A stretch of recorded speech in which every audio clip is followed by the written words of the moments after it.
ಹೊಸದಾಗಿ ಬಂದವರಿಗೆ ಮಾಹಿತಿಯನ್ನು ಕೊಟ್ಟು ಅದನ್ನು ಸುಸೂತ್ರವಾಗಿ ನಡೆಸಿಕೊಂಡು ಹೋಗುವ ನಿಟ್ಟಿನಲ್ಲಿ ಜವಾಬ್ದಾರಿಯಿಂದ ಅವೆಲ್ಲವುಗಳನ್ನು ನಿರ್ವಹಿಸಬೇಕು ಅನ್ನುವಂತಹ ಎರಡನೇ ಮಾತನ್ನು ಈ ವೇದಿಕೆಯ ಮೂಲಕ ನಾವು ಹೇಳಲಿಕ್ಕೆ ಬಯಸ್ತಾ ಇದ್ದೇವೆ. ಇನ್ನೊಂದು ಎರಡು ಹೊಸ ಬೆಳವಣಿಗೆಗಳು ಈ ವರ್ಷ ಆಗಿರುವಂಥವು. ಅವೇನು ಅಂತ ಕೇಳಿದ್ರೆ, ಆರಕ್ಷಕ ಸಿಬ್ಬಂದಿಯವರಿಂದ ಒಂದು ಮೆಸೇಜು ಶಿವರಾತ್ರಿಯಿಂದ ಎಲ್ಲರ ಮೊಬೈಲ್ದೊಳಗೂ ಮಲ್ಲೇನ ಭಕ್ತರು ಎಲ್ಲ ಮೊಬೈಲ್ದೊಳಗೂ ಹರಿದಾಡಕತ್ತದ. ಅದೇನು ಅಂದ್ರೆ ಗೂಡ್ಸ್ ಗಾಡಿ ಒಳಗೆ ಬಿಡಂಗಿಲ್ಲ. ಗೂಡ್ಸ್ ಗಾಡಿ ಯಾರು ನೀವು ತೊಗೊಂಡು ಬರಬಾರ್ದು. ಬಹಳ ಜನ ನಾವು ಹೆಂಗೆ ಮಾಡಬೇಕು, ನಮ್ಮ ಸಾಮಾನೆಲ್ಲ ಗೂಡ್ಸ್ ಗಾಡಿಯಾಗಿ ಇಟ್ಟು ನಾವು ಪಾದಯಾತ್ರೆ ಮಾಡ್ಕೊತ ಬರ್ತಿರ್ತೀವಿ. ಮತ್ತು ಗೂಡ್ಸ್ ಗಾಡಿ ಬರ್ಲಿಕ್ಕಂದ್ರೆ ನಮ್ಮ ಸಾಮಾನು ಶ್ರೀಶೈಲಕ್ಕೆ ಹೋಗೋದು ಹೆಂಗೆ, ಅಲ್ಲಿ ಹೋಗಿ ನಾವು ಹೆಂಗೆ ನಮ್ಮ ಜಾತ್ರೆ ಮಾಡಬೇಕು ಅಂತ ಇತ್ಯಾದಿ ನಿಮಗೆಲ್ಲ ಸಂದೇಹ ಪ್ರಶ್ನೆಗಳದಾವ. ನಮ್ಮನ್ನು ಬಹಳ ಜನ ಕೇಳ್ಯಾರ. ಎಲ್ಲರಿಗೂ ನಾವು ಹೇಳಿದ್ದೇವೆ ಅಂದರೆ 8ನೇ ತಾರೀಕಿಗೆ ಅದ್ರ ಬಗ್ಗೆ ಎಲ್ಲ ಡಿಸೈಡ್ ಆಗ್ತದೆ. ಆವಾಗ ನಾವು ಅಧಿಕಾರಿಗಳ ಜೊತೆಗೆ ಮಾತಾಡಿ ನಿಮಗೆ ಕ್ಲಿಯಾರಿಫಿಕೇಷನ್ ನಿರ್ಣಯವನ್ನು ನಿಮಗೆ ಕೊಡ್ತೀವಿ ಅಂತ ಹೇಳ್ಕೊತ ಬಂದೀವಿ. ಅದಕ್ಕೆ ಸಂಬಂಧಪಟ್ಟಂತೆ ಒಂದು ಮಾಹಿತಿ ನಮ್ಗೆ ಗೊತ್ತಾಗಿದ್ದು ಏನು ಅಂದ್ರೆ, ಗೂಡ್ಸ್ ಗಾಡಿಗೆ ಬರಲಿಕ್ಕೆ ಏನೂ ತೊಂದರೆ ಇಲ್ಲ, ಬರಲಿಕ್ಕೆ ಅವಕಾಶ ಐತಿ. ಚಪ್ಪಾಳಿ ಹೊಡಿಬೇಡ್ರಿ, ಇನ್ನೂ ಮುಗಿದಿಲ್ಲ ನಾವು ಹೇಳೋದು. ಆದರೆ ಈ ಅನ್ನೋದು ಏನಿದಲ್ಲ ಭಾಳ ಡೇಂಜರ್ ಇದೆ. ಗೂಡ್ಸ್ ಗಾಡಿ ಬರೋಕ್ಕೇನು ತೊಂದರೆ ಇಲ್ಲ, ಆದ್ರೆ ಕೆಲವು ನಿರ್ಬಂಧನೆಗಳಿದಾವೆ. ಏನು ಅಂತ ಕೇಳಿದ್ರೆ, ಗೂಡ್ಸ್ ಗಾಡಿಯಲ್ಲಿ ಗೂಡ್ಸ್ ಇರಬೇಕೇ ಹೊರತು ಮನುಷ್ಯರು ಇರಂಗಿಲ್ಲ. ಜನ ತುಂಬಿಕೊಂಡು ಅದು ಬರಂಗಿಲ್ಲ. ನೀವೇನು ಮಾಡ್ತೀರಿ ಅಂದ್ರೆ, ಆ ಗೂಡ್ಸ್ ಗಾಡಿಯೊಳಗೆ ಅಡ್ಡ ಪಳಿ ಹಾಕ್ತೀರಿ, ಕೆಳಗೆಲ್ಲ ಸಾಮಾನು ಇಡ್ತೀರಿ, ಮ್ಯಾಲೆಲ್ಲ ನೀವು ಕುಂಡಿರ್ತೀರಿ, ಕುತ್ಕೊಂಡು ಹುಯ್ ಅಂತ ಬಂದುಬಿಡ್ತೀರಿ.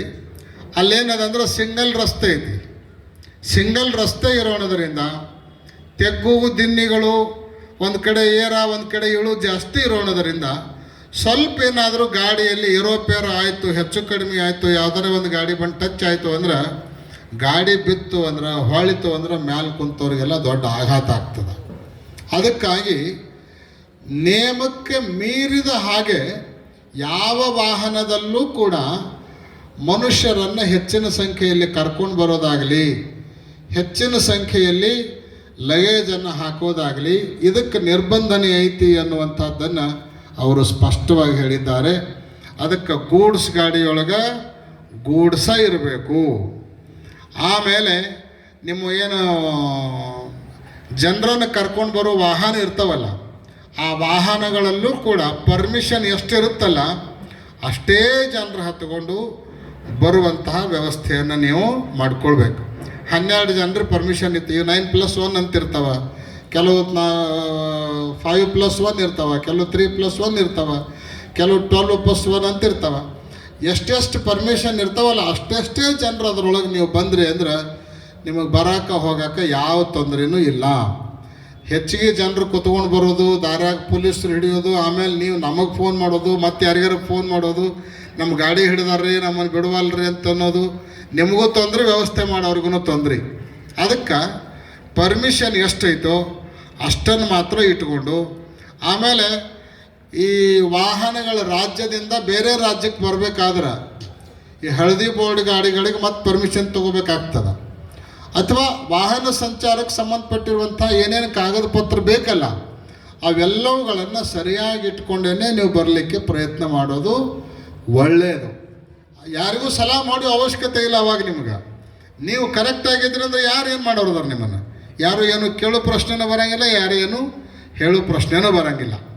ಅದಕ್ಕೆ ಆ ರೀತಿ ವಾಹನದ ವ್ಯವಸ್ಥೆಯನ್ನು ನೀವು ಮಾಡಿಕೊಳ್ಬೇಕು. ಗೂಡ್ಸ್ ಗಾಡಿಯೊಳಗೆ ಗೂಡ್ಸನೇ ಬರಬೇಕು, ಮನುಷ್ಯರು ಬರುವ ಹಾಗಿಲ್ಲ. ಇದನ್ನು ನೀವು ಪ್ಲ್ಯಾನ್ ಮಾಡಿಕೊಂಡು ಆ ರೀತಿ ವ್ಯವಸ್ಥೆ ಮಾಡ್ಕೊಂಡು ಬರಬಹುದು ಅನ್ನುವಂತಹ ಸೂಚನೆಯನ್ನು ಕೊಟ್ಟಿದ್ದಾರೆ. ಇದರ ಜೊತೆಗೆ ಕಳೆದ ವರ್ಷದಿಂದ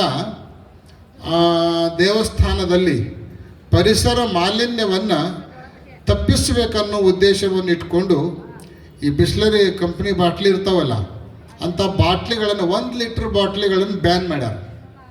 ಒಳಗಡೆ ಬಾಟ್ಲಿ ತರಂಗಿಲ್ಲ, ಅಲ್ಲಿ ಮಾರಾಟಕ್ಕೆ ನಿಮಗೆ ಸಿಗಂಗೂ ಇಲ್ಲ. ಅದಕ್ಕೆ 5 ಲೀಟ್ರದ್ದು ಕ್ಯಾನ್ ಸಿಗ್ತಾವೆ. ಬೇಕಂದ್ರೆ ನೀವು ಅವುಗಳನ್ನು ಬಳಸ್ಕೊಳ್ಬೋದು.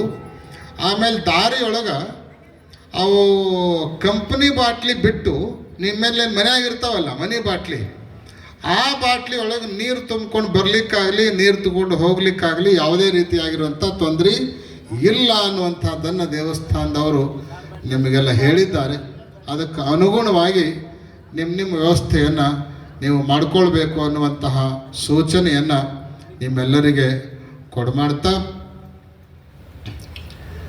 ಜಾತ್ರೆ ಬಂದ ಸಂದರ್ಭದಲ್ಲಿ ಬಹಳ ಜನ ಈ ಭಾಗದಿಂದ ಬರ್ತಾ ಇರ್ತೀರಿ. ಬಂದವರೆಲ್ಲರೂ ನಿಮ್ಮ ಆರೋಗ್ಯವನ್ನು ಸರಿಯಾಗಿ ಚೆಕ್ ಮಾಡಿಕೊಂಡು, ಯಾಕಂದರೆ ಯಾರಿಗೋ BP ಇರ್ತದೆ, ಯಾರಿಗೋ ಶುಗರ್ ಇರ್ತದೆ, ಯಾರಿಗೋ ಹಾರ್ಟ್ ತೊಂದರೆ ಇರ್ತದೆ. ಅಂಥ ಸಂದರ್ಭದಲ್ಲಿ ನೀವು ಉತ್ಸಾಹದಿಂದ ಪಾದಯಾತ್ರೆಯನ್ನು ಮಾಡಲಿಕ್ಕಂತ ಹೋಗಿ ಮಾರ್ಗ ಮಧ್ಯದಲ್ಲಿ ಅನಾಹುತಗಳು ಆಗೋದಕ್ಕೆ ಅವಕಾಶವನ್ನು ಕೊಡಬಾರ್ದು. ಯಾವುದಕ್ಕೂ ಅಂಥವು ಯಾವುದಾದರೂ ಲಕ್ಷಣಗಳು ನಿಮ್ಮಲ್ಲಿ ದೈಹಿಕ ಲಕ್ಷಣಗಳು ಕಂಡು ಬಂದ್ರೆ ವೈದ್ಯರಿಂದ ತಪಾಸಣೆಯನ್ನು ಮಾಡಿಕೊಂಡು ನಾವು ಫಿಟ್ ಅದೀವೋ ಇಲ್ಲೋ ಅನ್ನೋದನ್ನು ಪಕ್ಕಾ ಮಾಡಿಕೊಂಡೇ ನೀವು ಪಾದಯಾತ್ರೆಯನ್ನು ಪ್ರಾರಂಭ ಮಾಡೋದು ಹೆಚ್ಚು ಒಳ್ಳೆಯದು ಅನ್ನುವಂಥದ್ದನ್ನು ನಿಮ್ಮ ಹಿತದೃಷ್ಟಿಯಿಂದ ಈ ವೇದಿಕೆಯ ಮೂಲಕ ನಾವು ಹೇಳಲಿಕ್ಕೆ ಬಯಸ್ತೀವಿ. ಆಮೇಲೆ ಈ ಆಶೀರ್ವಚನದ ನಂತರ ನಿಮ್ಮೆಲ್ಲ ಅಹವಾಲವನ್ನು ತೆಗೆದುಕೊಳ್ಳಿಕ್ಕೆ ದೇವಸ್ಥಾನದವ್ರು ಇಲ್ಲೇ ಇರ್ತಾರೆ. ಗದ್ದಲ ಮಾಡಲಾರ್ದನ ಒಬ್ಬೊಬ್ಬರು ಬಂದು ಒಬ್ಬರಿಬ್ಬರು ಅಧಿಕಾರಿಗಳು ಇರ್ತಾರೆ. ನೀವು 10-20 ಮಂದಿ ಒಮ್ಮೆ ಬಂದ್ರೆ ಅಂದರೆ ಯಾರದ್ದು ತೊಗೋಬೇಕು ಯಾರದ್ದು ಬಿಡಬೇಕು ಅವ್ರು. ಅದಕ್ಕೆ ಹಂಗೆ ಗೊಂದಲಕ್ಕೆ ಅವಕಾಶ ಆಗಲಾರ್ದಂಗೆ ಒಬ್ಬರಾದ ನಂತರ ಒಬ್ಬರು ಬಂದು